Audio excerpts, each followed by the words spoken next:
Alright, here are our shocks. This is pretty much where we left off, and this was, I mean, I should have titled this video Every Which Way But Right.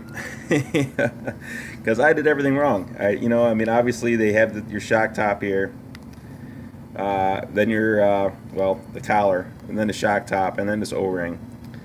So your collar goes into the, or your shock top goes into the collar, O-ring goes onto the shock top, push that in with your finger to make sure that it's seated around the shock top. Spin this collar down onto the actual shock tube beforehand, and then insert this top half and tighten it down. You want to tighten that down slowly to guarantee that that's going to seat in properly with the top of the shock tube. Excuse me. As far as Teflon tape, not sure. Like I said, there's nothing listed here other than the bag of parts. No instructions, no written stuff. And the extra O-rings that I have left over, still don't know what to do with these guys. They don't go anywhere. They won't go inside here. They're way too big for that. They're too big to do anything down here. I mean, they're large enough that you can slip them right over the shock tube itself. So I'm not too sure what you're supposed to do with those O-rings. Those are leftovers. As far as shocks go, it's pulled all the way out. Back in, it comes up slightly. But it's really not dropping back down too much on its own. So I think I pretty much have those where they need to be. See, that one is pulling. See how it's pulling back like that? I'm not too sure if it's supposed to be doing that or not. I might have an air leak in here somewhere, or I might be drawing air in after the fact, because I'm pretty sure I had that good before. See, now see how that shock is pulling back in? I'm not too sure. I hate doing shocks, dude. I really don't like saying that, but I'll admit it, man. Shocks are not my strong point. Now the fronts turned out okay. Now I think the fronts are just because they have such a short shock body. You pull them out and they stay out. You push them in and they stay in. So I think those are okay on both of those. Oops. Get a good bite on it here.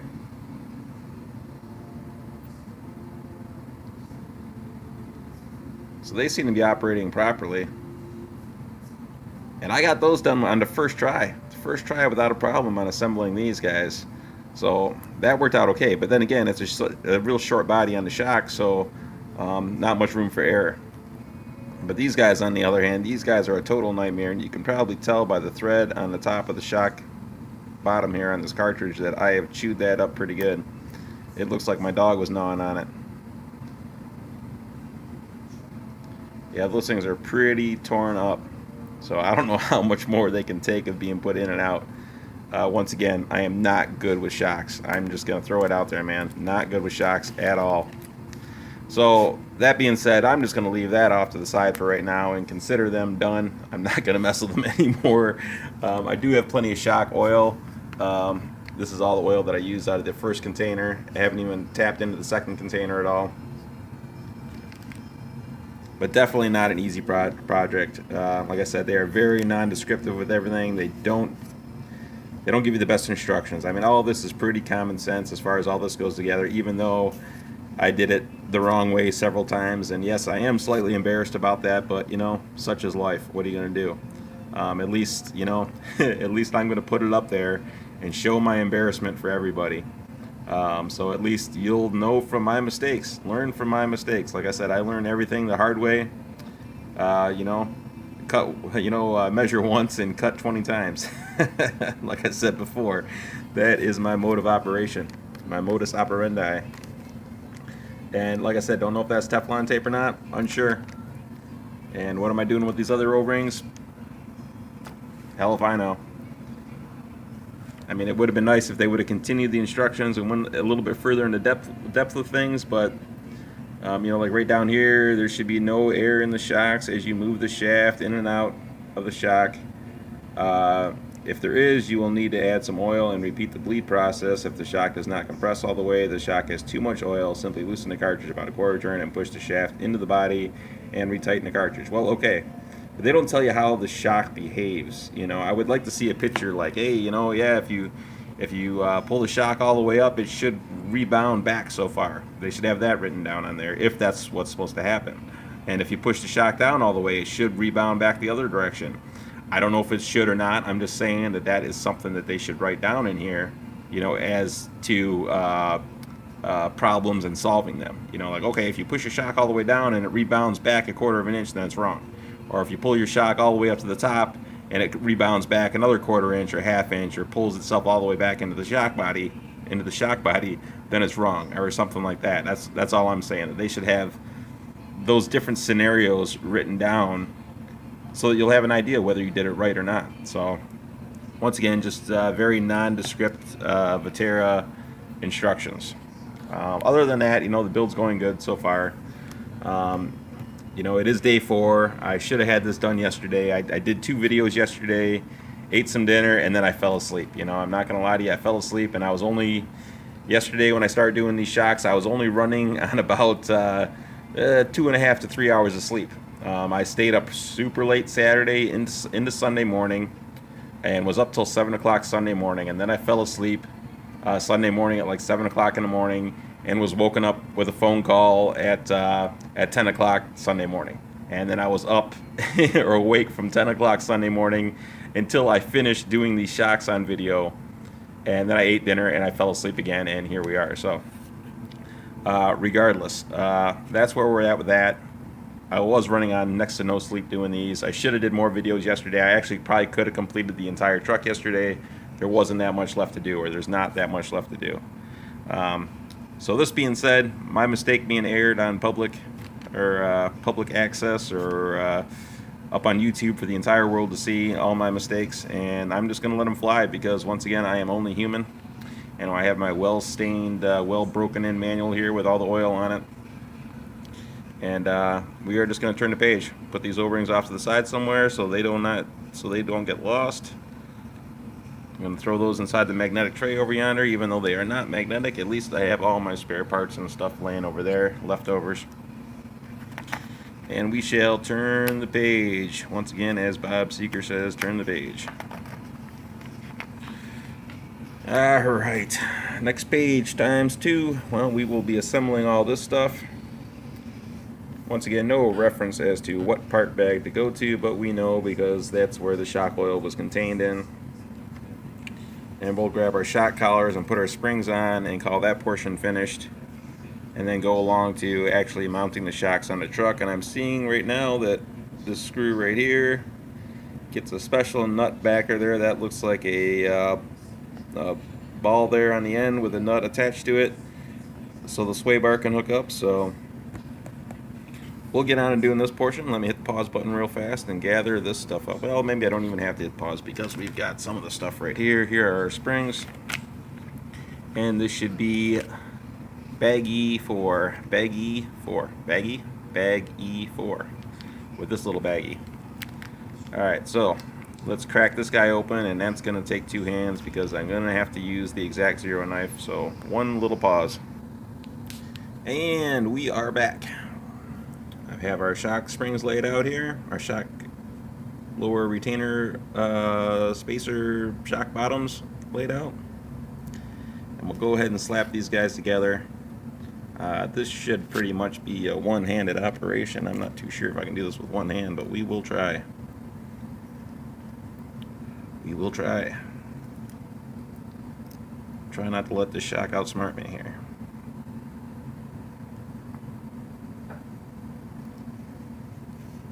And so far the shock has been outsmarting me quite a bit. Uh-oh, dropping it. Well, we know what we need to do here. We need to compress the spring a little bit, slip this down just like this onto that piston, and that will be all taken care of. So one quick pause, I will put that on. I'm sure everybody knows how to put these on. Relatively easy, not so easy with one hand. And with that, they are all together. These little shock collars are super loose. These adjuster screws, they just spin like nothing.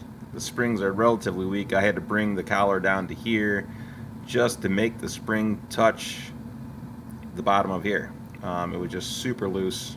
I did put that O-ring that leftover O-ring on top of this collar. It's probably not supposed to go there, but I put it there just to keep this collar from working its way loose. Because it seemed, like I said, it seemed extremely loose. Really easy to move. Obviously, it's well oiled up since I spilt so much oil. But I'm going to back this off just so I can show you guys how loose these springs are on here.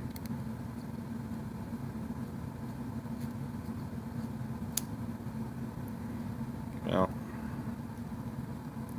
obviously the shock is returning, but there's just not much the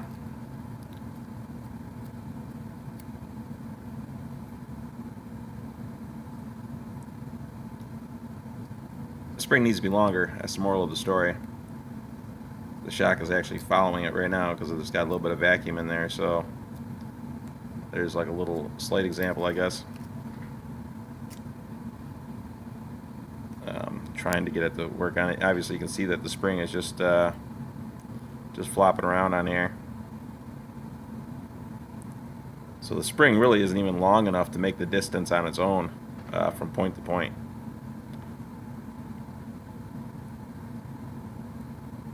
So I did have to spin these down. See right there, just kind of not too much spring there. In all reality, I say that twice. I mean that I could possibly snag the shocks off of that, even though they are a plastic shock body. I don't know. I don't know what I'm gonna do. I'm definitely not liking these back springs, the fact that they're so loose. But we will deal with it for the time being and move on to mounting these shocks.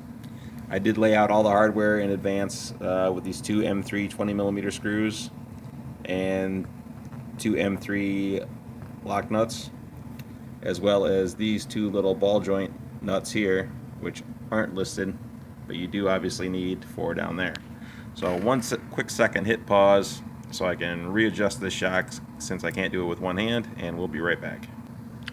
And we're back, and I noticed one little other thing that is missing here. Right here, this little plastic attachment or fitting here that has another ball joint on it. Something else that is not listed in the parts. But I found those guys in yonder parts bag here that had those parts in it. And that is these little guys right here. So we need 2 of those. And there are 4 of those in the bag, so I'm only assuming that the other 2 will be used on the front shocks. Assuming, I do not know, we have not turned the page yet. So we have our leftover materials in here. I have a little magnet stuck to the back just to try to keep all that stuff in check. And move that over there. Alright, so I guess first step is to slip these little guys up onto the top here, which is right here. So we got one of those guys on. Take Mr. Shock here that's been a pain in the butt, and that O-ring that I had no idea where it's supposed to go. Still don't know if it's supposed to go here or not, but like I said before, these little adjustment collars just spin like nothing. I mean, if there's no shock on there and I just spun it with my finger, it would probably walk itself all the way up to the top with just one quick spin. It would probably move itself all the way up there. So like I said, they move relatively easy, so I just put that little O-ring on top just to try to keep it from walking itself backwards. Like I said, don't know if that is the right way to do it or not. I'm sure people will be commenting left and right, being like, oh, you're an idiot. That is all wrong. And you're right, I am an idiot at times. Like I said before, I have a tendency of measuring once and cutting 20 times. And that's why I'm so informative, because I've done everything the wrong way and I know starting to learn the right way. Anywho, here we go. Not to sound like too much of an idiot. I'm obviously going to have to put the camera down to attach that bottom screw. So let me get that through and then we'll run this on. And here we go. I have that one upper shock mounted on there, put the corresponding lock nut in place.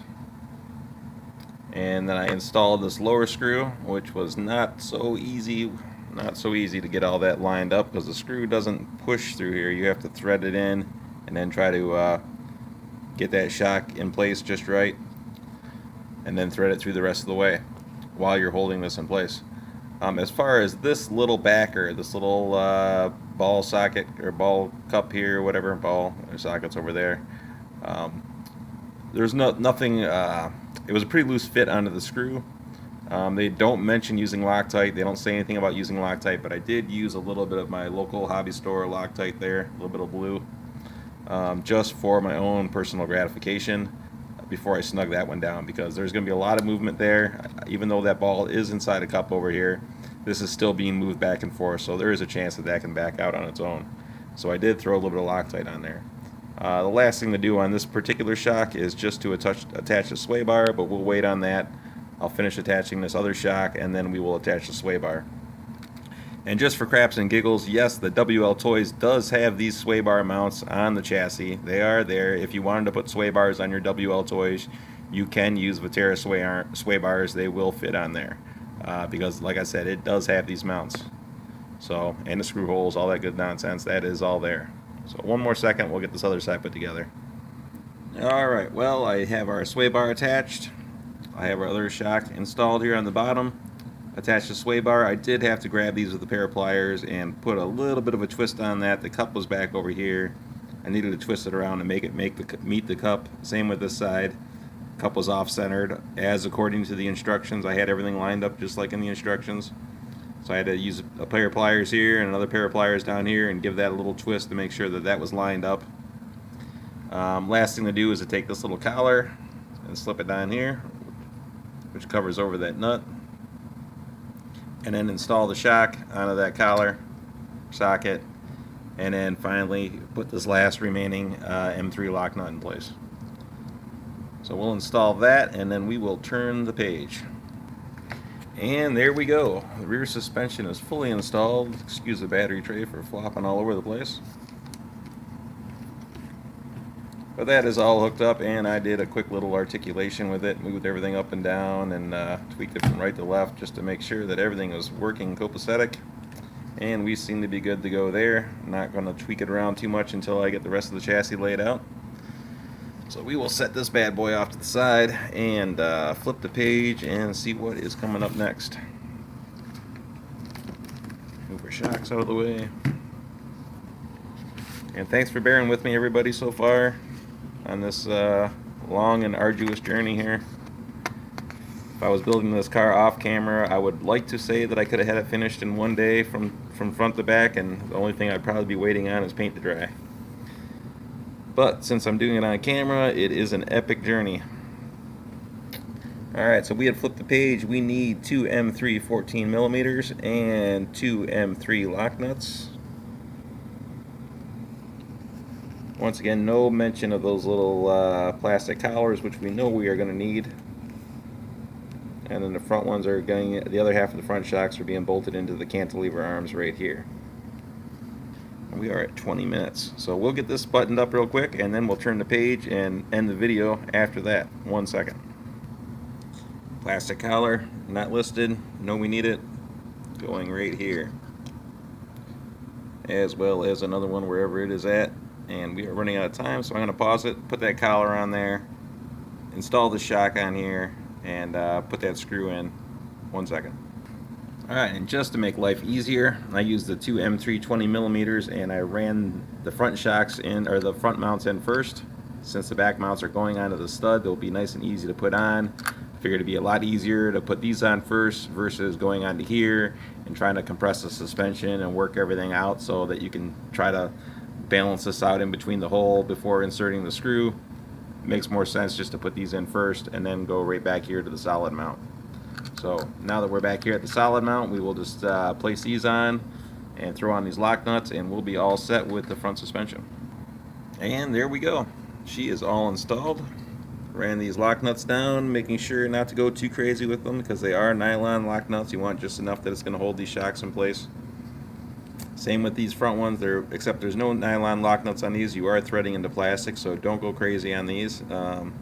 you're just keeping that in place. You know, this has its own little ball joint that it's riding on, so you don't really need to over tighten this. You know, just want to snug it up. And our front suspension is functioning properly. Very good. We know our back suspension is hooked up. Seems to be working properly. And here is our complete chassis assembly with shocks installed. Voila. And we are looking just like that. Once again, many thanks out to RC Sparks Medic, where I received this idea, or where I got this idea for coiling up these wires. Very good idea. Once again, a little pigtail here. If you didn't notice it on the last video, you use a you can use a screwdriver, use whatever. I just use this little bit and started at the bottom of the servo down here by this wire, and then just slowly coiled the wire around this rod, you know, keeping the coils tight and close to the rod, as you know, as tight to the rod as possible. Wound it all the way up and then just pulled the rod out, leaving us with this nice little pigtail here that's flopping around. Once again, stress testing everything. Excellent idea. He had mentioned it before that it wasn't his idea. Yes, old school hobbyists have been doing this for years, but once again, this is the first time that I had done it. You know, I wasn't really thinking about it, but RC Sparks had re-sparked the idea in my brain, and works out great. Once again, many thanks to that guy. Alright, thanks for watching, everybody. We are at 23 minutes and 41 seconds, so I'm going to have to end it right here, and we will move on to the next section coming up shortly.